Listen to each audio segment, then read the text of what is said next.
Matt Holliner. 6:46, and it's just early July, but we've got another tropical system to talk about. Even though it's not really in the tropics, it's in fact still on land. There's a lot of activity offshore, but most of the activity is east of where this actual broad area of low pressure is. It's still back here in South Carolina, but the problem is it's going to be moving offshore. In fact, this is just an update that came in from the National Hurricane Center. I'm going to have to double check this because they've noticed the color has changed from red. That's because, and I'm not surprised, all the models are becoming more and more aggressive that this will become at least a tropical depression, if not a tropical storm. So we now think that is going to be likely, probably within the next day or two, as early as tonight possibly, because it's going to be moving offshore pretty shortly later on this morning. And the water is really warm, warmer than it should be right off the east coast of the U.S.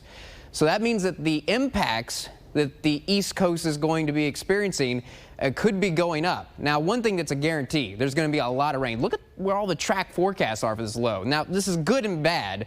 It's bad that it's right along the coast, but it's also good that it's very unlikely this would become a hurricane because of all the land interaction scraping the coast like this. It's going to be very difficult for it to get real strong, but it could become a tropical storm. And if that happens, there was an outside chance for damaging wind along the east coast. Certainly the rip current risk going up and the storm surge could go up. And again, a lot of folks being impacted for quite some time. Notice this goes all the way out until 8 a.m. Sunday. So we're talking about impacts today through Saturday night from this system. But we're not going to see any rain from it. But that's going to be a big national story. And of course, we'll keep you posted on it. But it looks like we may very well have a tropical storm to talk about, perhaps as early as tonight or tomorrow. Partly cloudy early this morning, hitting the drive-through. There's just going to be a light breeze, and it's going to be 79. Not too bad, right?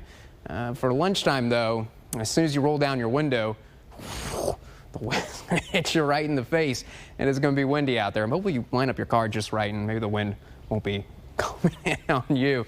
95 around lunchtime today.